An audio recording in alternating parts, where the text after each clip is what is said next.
Welcome to the second International Conference on Economic, Business, Entrepreneurship, Education and Finance, or ICEBEF, that conducted by Universitas Pendidikan Indonesia. Today, I would like to present my paper with the title of Measuring Financial Literacy of Young Adults in the Digital Economy, a Gender Perspective, which is funded by DIKTI and included in HIBAH DIKTI Dosen Pemula 2023. This article was written by myself and my colleagues Ivan Wicaksana and Eka Yurianti, and all of us coming from Universitas Jenderal Ahmad Yani. So, as introduction, we can see the over right here. There are financial literacy around the world. If we can see Canada, United States, and Australia are blue, it means that they have good financial literacy. But part in Asia and most of countries in Asia are orange. It means that they have 50, less than 50% of financial literacy. This is agreed by the research from the Financial Service Authority or OJK that reported in 2019. The financial literacy index in Indonesia reached only 38.03%, which is pretty low.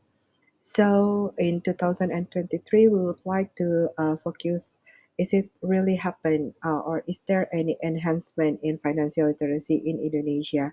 So this research focus on measuring young adults financial literacy in a developing countries such as Indonesia.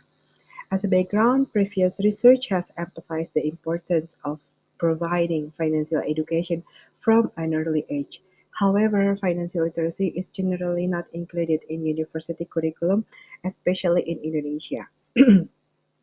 Therefore, it can be assumed that very few students receive formal financial literacy education. But interestingly, a study by Rosecker and Rosecker in 2016 stated that students majoring in accounting and business have a better chance of obtaining financial literacy than students who do not study subject in this field. And several studies have shown that gender plays a role in financial literacy. The novelty of this research lies in measuring financial literacy that involve a gender perspective, examining the university contribution to enhancing financial literacy among young adults. We are using quantitative method in this research. The data collection is conducted through questionnaire, and we are targeted the young adult, which is age 18 to 22 from various universities across Java. The respondents were selected through a census method, and the questionnaire were distributed via social platforms such as WhatsApp and Katadata. In the study, we collected 331 respondents. Then the data analysis method will be included in descriptive analysis. We will explain the existing financial literacy condition among students in universities across Java and confirmatory analysis using second order SEM, structural equation modeling. Here are the results. The respondent profile is 29% are male and 71% are female, while 68.28% were pursuing a degree in finance, while 19.64% were enrolled in courses outside the field of finance. It means that their major is not coming from the faculties of economic and business, so it's outside the faculty. We are now trying to make a descriptive analysis in financial literacy. In this research, we are using three indicators to portray the financial literacy. The first one is financial attitude, the second one is financial skills, and the last one is financial knowledge. The financial attitude, our respondent or our participants are Generation Z that were raised in an era characteristic by exceedingly fast technological advancement. So they are really, really aware that in buying something, it doesn't mean that they have to go outside and buy the goods in physically. They tend to do or they take part as a large consumer of online shopping.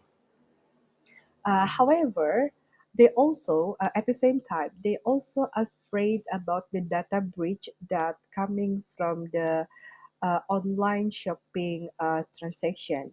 They are afraid that their data will be hacked or the data breach from banking activities.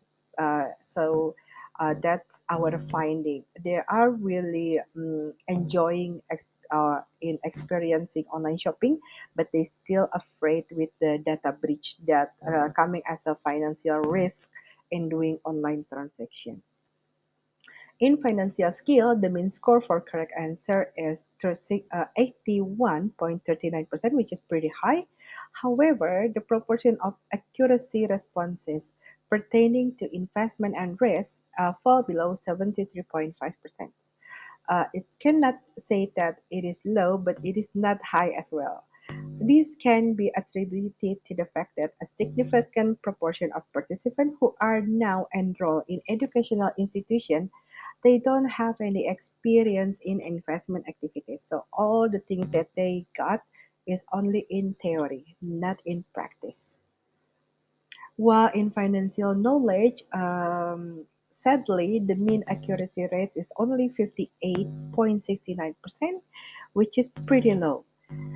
Even though the main of our participants are coming from the students from Faculty of Economic and Business, it seems that what they got in the class, it doesn't mean that they will have a good financial literacy.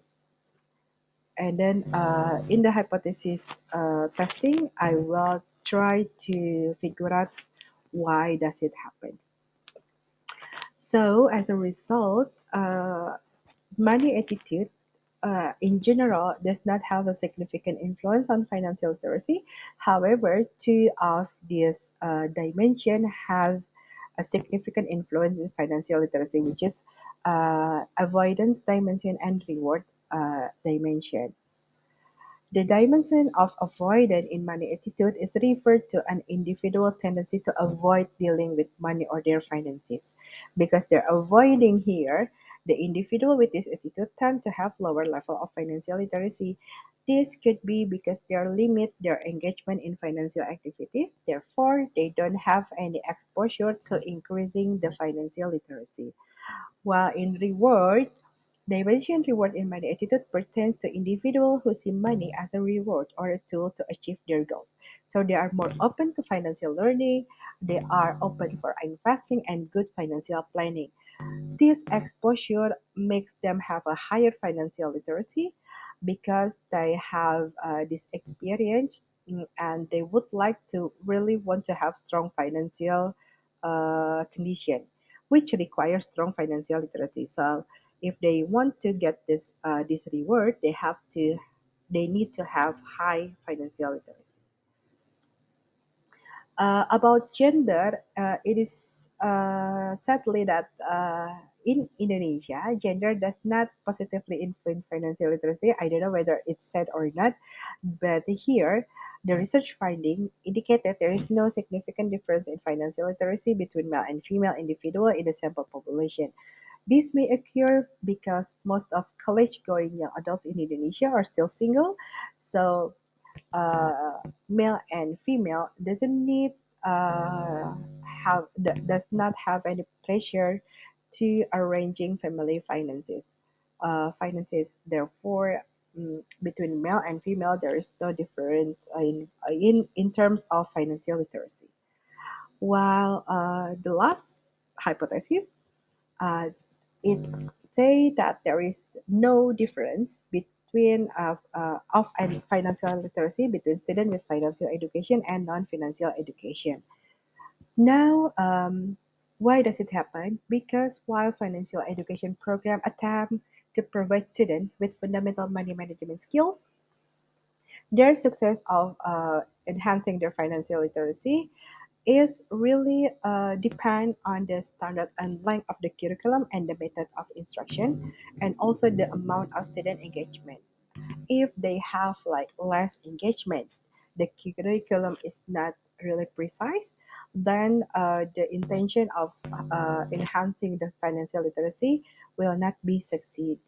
Therefore, university are advised to revise their curriculum so that all of the things, all the materials, and all of the knowledge that given in the class can enhancing the financial literacy, especially for young adults. That's my presentation. Thank you for the chance. Assalamualaikum warahmatullahi wabarakatuh.